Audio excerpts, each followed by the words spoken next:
not mad at Hannah. Like, I'm really not. Like, it hurts like a bitch. I did not see that coming at all. Today, Peter is sent packing. Jed and Tyler meet the parents. Your music career, I know it's hard. They don't think I'm adequate or something. And Michael Yo is here to break it all down. Black don't crack, Asian no raisin. We know what's up. This is your reality check. Oh, great. Here we go.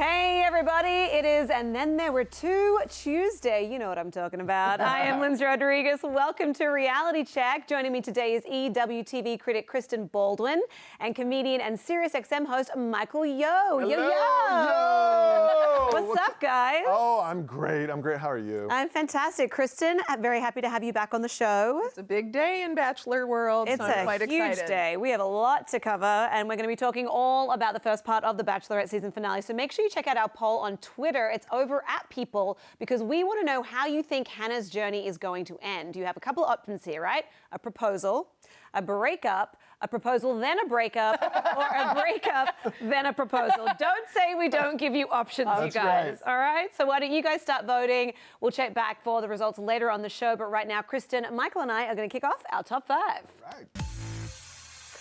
At number 5, a verdict has been reached in Katy Perry's copyright infringement lawsuit. On Monday, a jury found that Katy and her songwriting team improperly copied Christian rapper Flame's 2008 song Joyful Noise in her 2013 hit Dark Horse. The case will now move to a penalty phase, where the jury will determine how much Katy and her team will owe. The trial began earlier this month and settled the dispute over whether the underlying beat and instrumental line were used in Katy's Grammy-nominated hit. Now, Michael, in the comedy world, we hear about plagiarism all the time. Do you think it's just kind of inevitable and sometimes unintentional? Well, in comedy, a lot of comedians talk about the same thing, like dating apps. I can tell, like, you'll have the same thought as somebody else, but you're not listening to their joke, trying to take their same frame of mind. Right. Where in music, I think you'll hear a beat and you go, oh, and it sticks in your head, and you hear it so much in your head, you're like, oh, I created that. I made this up. And plus, I'm black and Asian, no white guys running around going, say, man, I'm Blasian, and I'm gonna do this on TV. Yeah, you're safe. I'm safe. You can't copy my material. But I do feel that if you hear something enough, and these producers sample all the time. That's very true, So I think it sticks in your head, and then you believe you created that. Oh, that's such an interesting way of framing it. And then, Kristen, I'm interested to know, because like it hasn't been confirmed yet whether or not Katy will return for season 18 of American Idol. How do you think this will affect that? Well, it certainly would put her in an awkward position, even though she said during the proceedings that she had never heard the underlying beat. And, I think that's reasonable because her songwriting team brings her songs.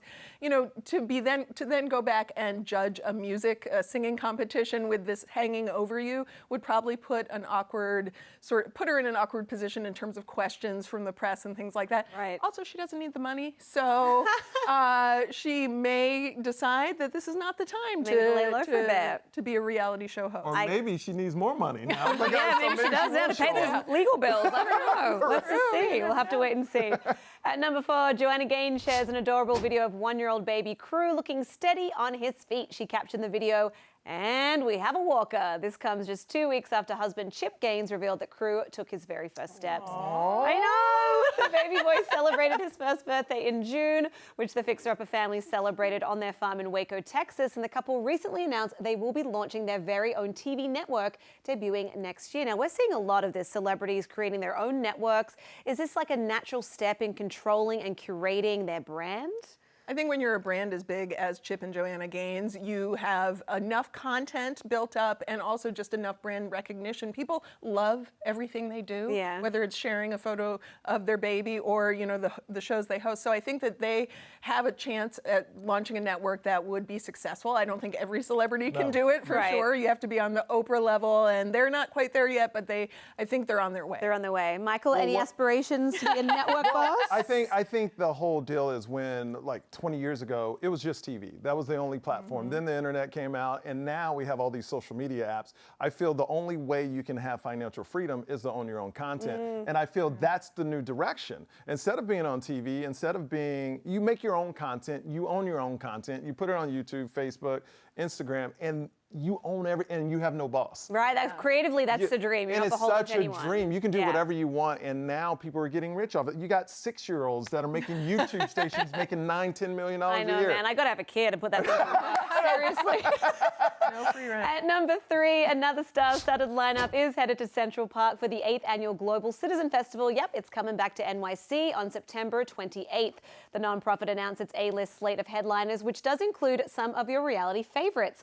So this year's concert will feature Adam Lambert, Pharrell Williams, Alicia Keys, and OneRepublic, just to name a few. And Global Citizen is, of course, a nonprofit that aims to eradicate extreme poverty through advocacy and activism. So who else would you like to add to this already amazing lineup? Can I go first? You go I'm first. so excited. Bruno Mars. Yes. Bruno Mars. If I could come back as one person, it would be Bruno Mars. I'm serious, just a little bit taller, and we'd be good. I mean, to me, I've been to a show like 9-10 times. He puts on the best live performance. His music is amazing. My dad loves him. Yeah. So he reaches all reaches age across. And ranges. he really can do it all. He can do it all. I love him. Yeah. My son loves Post Malone, so you know, why not? His activism is more in the pot area, but you know That needs attention it needs too. attention too. Sure. You know, these are troubled times. We all need to relax a little bit, right? At number 2, this will make you relax. Babies, more babies. The Hills alum Doug Reinhardt and his fiancée Mia Irons are the proud new parents to twin boys Maverick and Beau. My ovaries are exploding. The couple announced the news on Instagram and shared that their newborns had a tough start to life, having spent 2 weeks in the neonatal ICU. But Doug thanked everyone, saying thank you to all of our friends and family who have been so supportive over the last 2 months. The baby's arrival is not the only big news in the couple's life, as Doug also quietly popped the question just 9 weeks before his fiancée gave birth. So, do you think that they will wait until these adorable little boys are big enough to be the ring bearers at their wedding, or given everything they've been through, do you think they will tie the knot post-haste? I mean, once you have a baby or 2 babies, my gosh, like you maybe don't want to plan a wedding right then. You might want to sleep for 150 years first. I can imagine. But you know, I think it's lovely that they've been able to bring the babies home, and it's nice to see all the people on the hills having kids. I know. They're growing up. They're growing up. They're moving on to next phases of their lives, and I think it's really sweet. Well, my thing is, I know they're not on this season. Don't get on take care of your family first. I mean, you got 2 beautiful babies. Do not run back on TV. I don't care how much money they throw at you, because it's about family, and it's about building that foundation and being around for them. I know. Not your career right now. I know. Having said that, I could stare at those babies for hours. Exactly. They're so cute. So cute. At number 1, not so cute, Titus Burgess is not too happy with Andy Cohen, although the Bravo boss isn't quite sure why. After appearing on Watch What Happens Live on Sunday night, the actor took to Instagram to slam Andy for being a messy queen. This comes after Andy asked Titus about working with Eddie Murphy, pointing out that Eddie was very problematic for the gays at one point. Andy, of course, was referring to homophobic jokes that Eddie made in the past, for which he has previously apologized. Titus responded saying he wasn't problematic and we had a wonderful time, and then began to mouth something to someone off camera, and when asked by Andy what he was saying, he responded, "Keep going, girl, you do your show." And he touched on Titus's appearance on his radio show, saying, "Sometimes it's fun to watch the show when the guest hates the host." Now, there's been a lot of chat recently about comedians being held accountable for things they said in the past. Obviously, Kevin Hart, Oscars, we all know what happened there. So as a comedian and as a comedian fan, where do you draw the line? I think this happened in 1981, 1985. It was a different time. It was a different time, He came out in 1996, apologized. If he ever did stand up again, he wouldn't hit those issues. I have more of a problem with Titus going on Andy Cohen acting like he doesn't know what the show is. That's like going on Wendy Williams saying, "Oh, you're not going to get dirt from it." You know, That's like coming on Reality Check and thinking you're going to talk politics. That's what I'm saying. That's what I'm saying. You know what kind of show you're going on. Don't act like you didn't expect that question. That's fair. I mean, that's fair. And I think they both kind of have a brand of being messy queens, so they're both playing into this brand. You know, Titus himself is not somebody who's afraid to be outspoken, so I think this works for both of them, and maybe his outrage is a little calculated. Now tell me if I'm wrong, but he threw on, I have 4 Emmy nominations, and like when you start throwing out stuff like that, I'm like, girl, please. I love him. I'm like, girl, please. I love him, but I think the 2 of them just need to share a bottle of Pinot Noir. There you go. And just kiss and make up. Maybe not literally. Yeah. Maybe not literally. Although whatever they want to do. I mean, whatever they want to do. Switching gears to last night's first part of the Bachelorette season finale, poor old pilot Pete learned that just because you can go the distance 4 times in a windmill does not mean you can go the distance in a dating competition. So why don't we take a look at Pete's final moments on the show. I know I have a ton of love to give, and I thought it was like I truly did.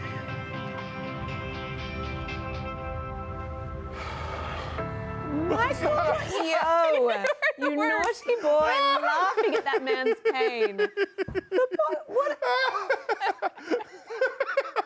And Pete, we'd like to invite you on the set now. No, I'm kidding. I mean, look, she said that he was the dream guy and compared him to her childhood Ken doll, which I'm not sure if that's it, because Ken doesn't have... Let's just say that Ken can't do it 4 times in a windmill because he ain't got nothing there. But anyway, why do you think that she sent him home? Because he's soft. Look, she's from Alabama. Look at the family. Look at the dad. The first thing he said was, how are you going to provide for my daughter? Yeah. He would have hated Peter. She's lucky she got rid of Peter because Peter could not have survived that family But he's visit. a pilot. He makes good money. Right. He is more sensitive than she is. That's true. Peter is such a weak man. Like, I'm just being, no, I'm being serious. I have a friend like Peter. This is why I know. One of my good friends is like Peter. Yeah. Was in a relationship, girl ran all over and would cheat on him, then he would go, oh, I love you. Always taken back. Right. This is not the right, some women, it's a right fit. Yeah. But Hannah is. She's got beast mode. She needs someone who can handle beast mode. She's from a family of strong, like, you saw her dad. Yeah. He'd be like, why are you crying? Like, why, buck up, be a man. Right. What are you doing here? I guess I just liked him because he has what I'm looking for in a partner, and that is that he's Crying rarely a lot? around. You're looking No, for a man that he's just Yeah. never around. That's perfect for me.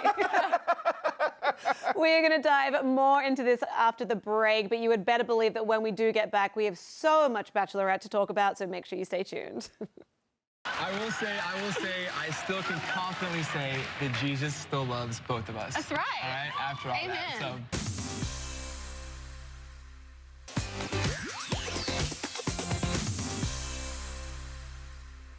Welcome back to the show. Let us not waste any time because after Pete got sent home from Crete, yeah, that rhymes, we caught up with him in front of a live studio audience where he said his piece and Hannah had this saucy confession. Watch. I mean, since it's out there and, you know, I did say there was something that Peter and I did twice. It was actually 4 times.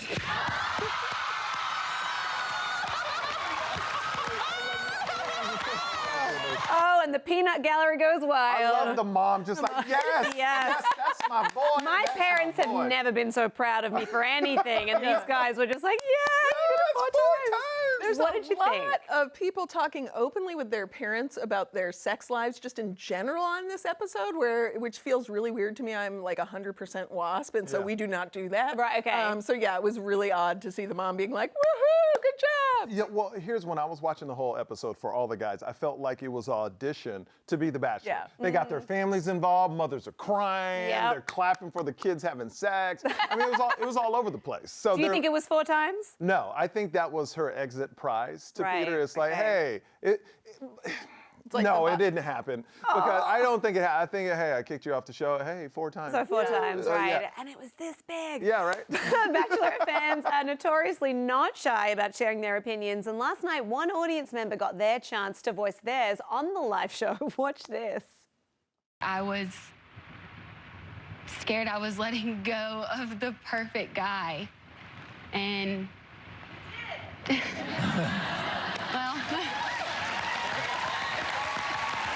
I don't know if you guys heard that, but someone just yelled you did. All right, so you do not agree with this audience member, What? Michael? No, she did the right thing. Okay. She would run all over that. Man, she's very headstrong. Yeah. Peter, I get why women like him because they dream about, He's I want a safe. sensitive guy that's Yeah, safe. he's No. not threatening. No. Kristen, what do you think? Do you agree with the audience member?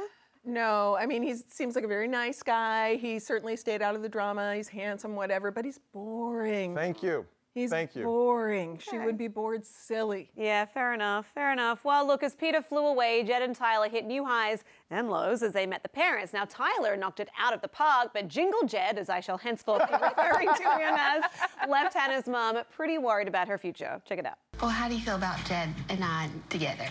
He has qualities I don't know, just, I knew this was freaking gonna happen. Well, I'm telling you what I see as a mom. I love you more than anything in the world. He has qualities. Yes. You wow. know, he's breathing. Yes. Yeah, he has arms and a head of hair. Yeah. And, well, look, given all the messiness surrounding Jed, maybe he had a girlfriend, he admitted to going on the show originally for the wrong reasons. Would you be shocked if he actually came out of this on top? I wouldn't because of Luke P.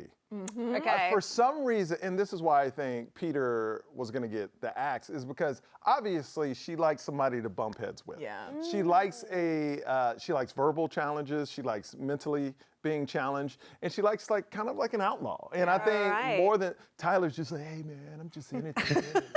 I love you. Where Jed is like, hey, I don't like what your parents are saying to me, and I'm going to make it regardless of what they're saying. And I think she's going to respond more to that. But let me tell you, Tyler's a good-looking man. He is a very good-looking man. He's a very good-looking man. Tyler's very handsome. I've said all along that he needs to be president in 15 years' time when he's eligible, because he will look very good on a $100 bill. Yes. Just saying, that jawline. Well, he could be the next Superman. Like, he really has that Superman look. I think he wants to be a host, so I don't know. Maybe he'll take my job. I have no idea. We have to go to break, but when we come back, we will be chatting all about Hannah's trip to Tyler's hotel room. Stay tuned. 5 times. Me, this is why you don't date two people at the same time.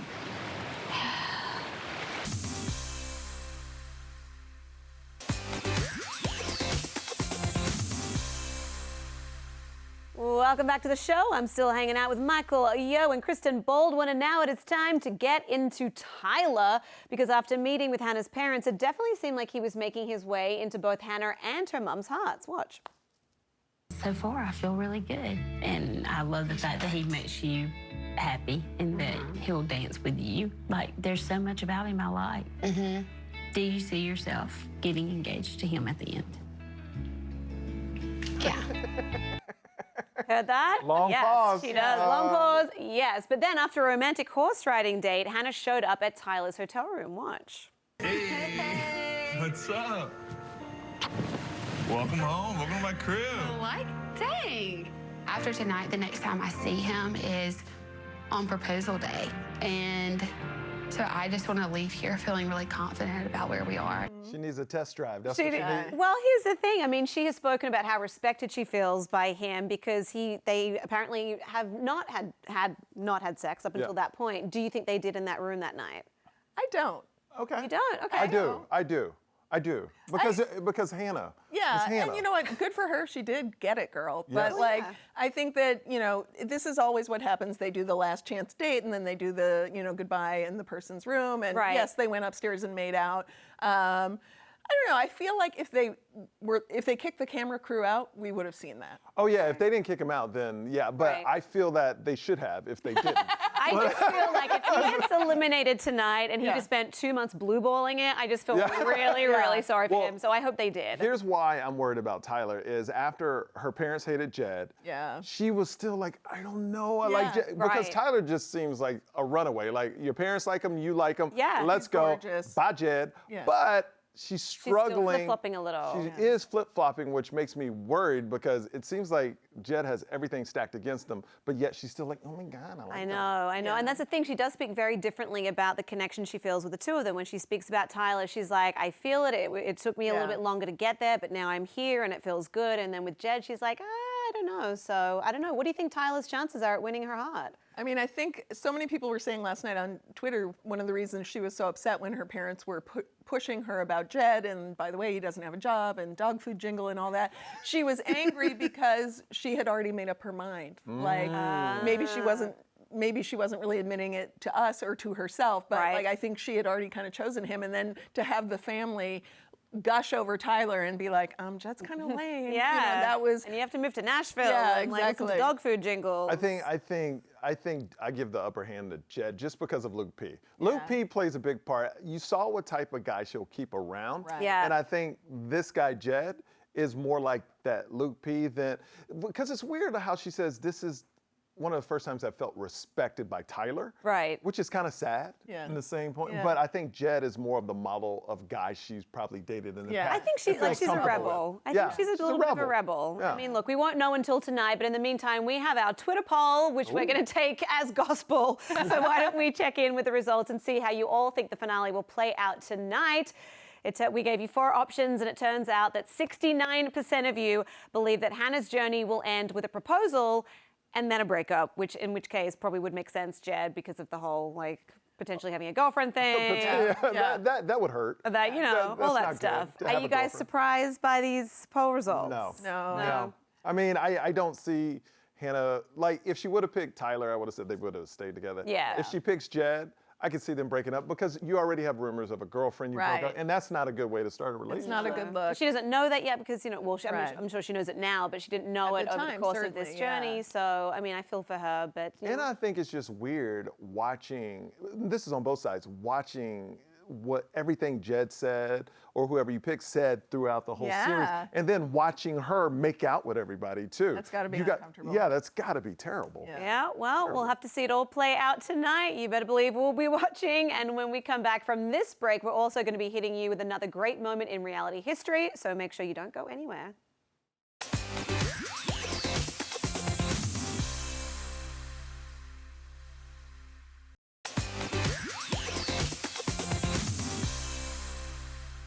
Welcome back to the show. Here is today's moment from reality TV history. Enjoy. We are in the room, okay? Open your eyes and see your new family room. In this 2002 episode of Trading Spaces, host Paige Davis shows homeowners Pam and John their newly remodeled family room. Well, I really like the wainscoting. It's different. Pam tries to keep it together, but she's heartbroken her beloved fireplace has been given a facelift. The big question is, what do you think about the fireplace? You guys are going to be fixing that. Soon, Pam has seen enough. I'm But her mic is still on, so we hear how she really feels off camera. She's really not happy. Is there anything that you can see in the room to fix certain elements of it to make it better for the two of you? This emotional reveal is one of the great moments in reality history. And don't worry, Pam got her old fireplace back. Let's go comfort Pam, shall we? Okay.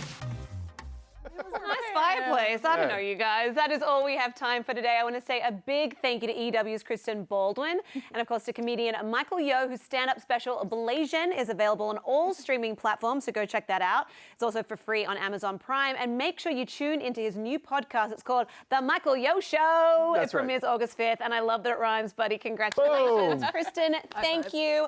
Thank you so much for chatting all things Bachelorette with me today. Everyone, remember to go and follow @People on Twitter so you can watch the newest Reality Check episode streaming every day at 4:30 p.m. Eastern. And make sure you join us again tomorrow, because you better believe we've still got more Bachelor business to cover. So I am Lyndsey Rodrigues, and I will check you tomorrow.